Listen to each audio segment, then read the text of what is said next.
Tila hindi pa rin umano tinatantanan ng mga balita ang nag-iisang popstar royalty na si Sarah Geronimo.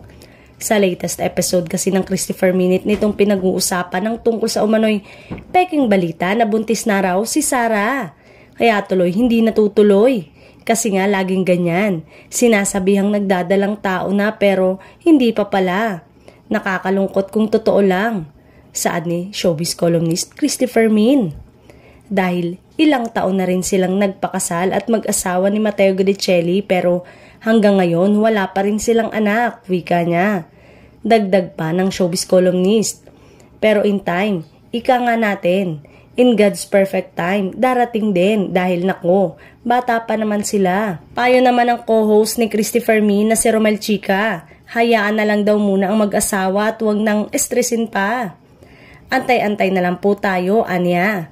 Matatandang pinaghinalaan na rin noong October 2023 na buntis umano si Sarah dahil sa mga detalyeng nagpapahiwatig umano na may laman na nga ang sinapupunan nito.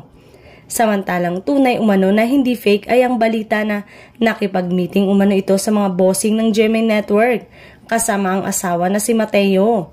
Hindi pa umano final ang napagmitingan ngunit may kinalaman daw ito sa paglipat ni Sarah sa bakuran kung saan ang asawa nito.